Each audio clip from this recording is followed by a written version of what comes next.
The year is 2014, and it's all over the news. Police are getting away with killing the lives of black and Hispanic men. Although it's very alarming to the black community because this has been going on for years, since slavery, since John Crow, since segregation, and also the civil rights to get equal employment, and the list goes on and on. To sum this story up, it's hard being a black man. Let me in on a secret story. For a black man, it was a fight to the glory. For a black man from the hood, you had to first overcome poverty.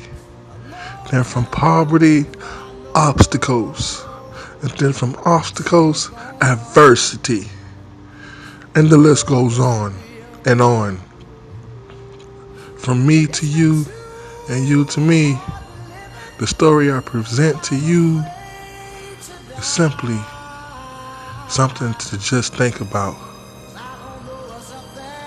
When it hit close to home, R.I.P. to Mr. D. Thank you. Me and my friend, we was walking down the street, in the middle of the street, and we wasn't causing any harm to nobody. We had no weapons on us at all. We just walking, having a conversation. No cars were blowing at us or honking at us like we was holding up traffic or anything like that. Now, a police officer squad car pulled up, and when he pulled up, these was his exact words. He said, "Get the F on the sidewalk." And we told the officer we was not but a minute away from our destination, and we would shortly be out the street. We was having a conversation, and he went about his way for about 1 or 2 seconds as we continued to walk, and then he reversed his truck, his car, and in a manner to where it almost hit us, and it blocked both lanes off the way he turned his car. So he pulled up on the side of us. He tried to thrust his door open, but we were so close to it that it ricocheted off us and it bounced back to him. And I guess that, got him a little upset. And at that time, he reached out the window. He didn't get out the car. He just reached his arm out the window and grabbed my friend around his neck and was trying to choke my friend. And he was trying to get away, and the officer then reached out and he grabbed his arm to pull him into the car.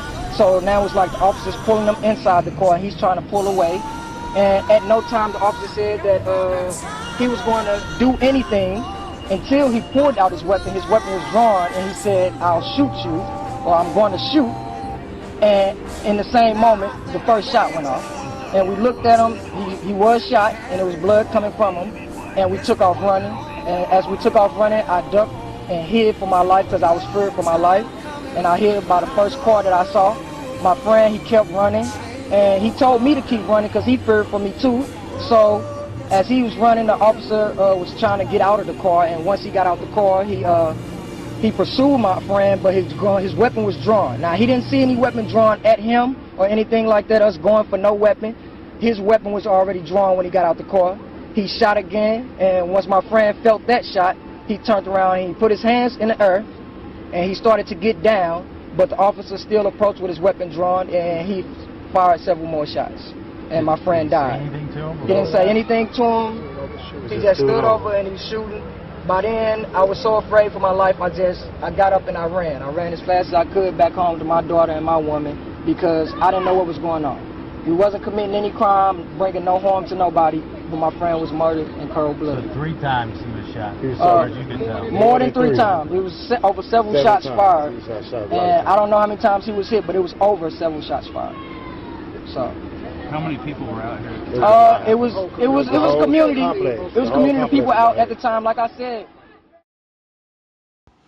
In my neighborhood, where I live, everybody have their own struggle.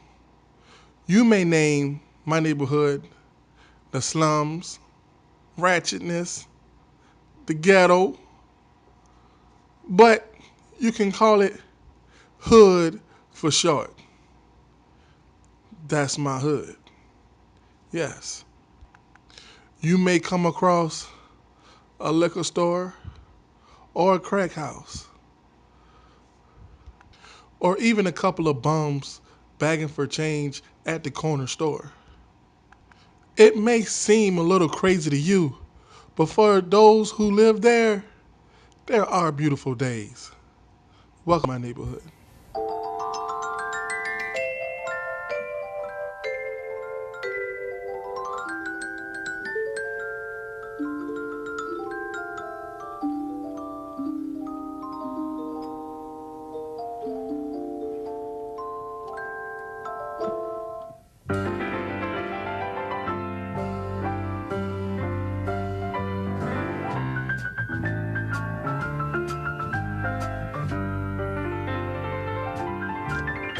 It's a beautiful day in this neighborhood, a beautiful day for a neighbor. Would you be mine? Could you be mine? It's a neighborly day in this beauty wood, a neighborly day for a beauty. Would you be mine? Could you be mine?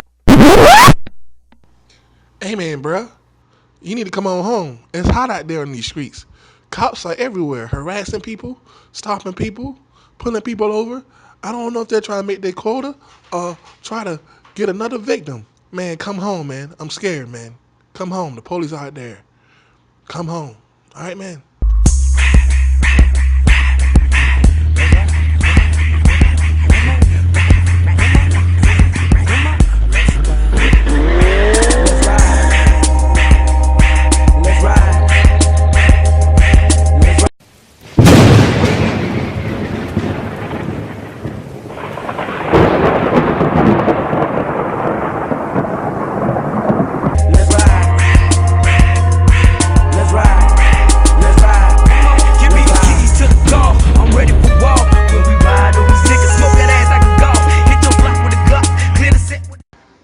Man, let me get my truck and ride back to the house, man. There's a police on every corner. Man, let me get home. Broken, Chevy floating off the sea like a bird with wings. When we ride on these niggas, we bringing the pure pain. Let's ride. Let's ride. Let's ride. Let's ride. Let's ride. Let's ride. Let's ride. Let's ride. Let's ride. Let's ride. It's time to ride on these bitch made niggas for talking shit. Bustin' that nigga wig and don't stop to the split. Hot shit gon' touch it. Bullets gon' rush it. Like Lil C's, I crush it.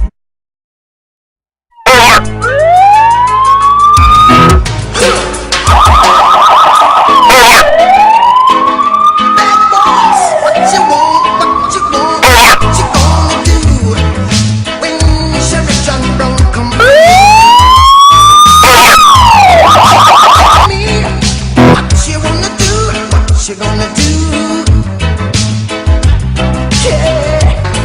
Bad boys, what you gonna do? What you gonna do? What you gonna do when they come for you? When you were 8 and you had bad traits, you go to school and learn the golden rule. So why are you acting like a bloody fool? If you get hot, then you must. Are you acting like a bloody fool? If you get hot, then you must get. Bad boys, what you gonna do? What you gonna do? For you, bad boys, what you gonna do? What you gonna do when they come for you? You chuck it on that one, you chuck it on this one, you chuck it on your mother and you chuck it on your brother, you chuck it on your brother and you chuck it on your sister, you chuck it on your What you gonna do? What you gonna do when they come for you? Bad boys, what you gonna do? What you gonna do when they come for you? Bad boys, what you gonna do? What you gonna do when they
this heaven? Am I in heaven? Wow.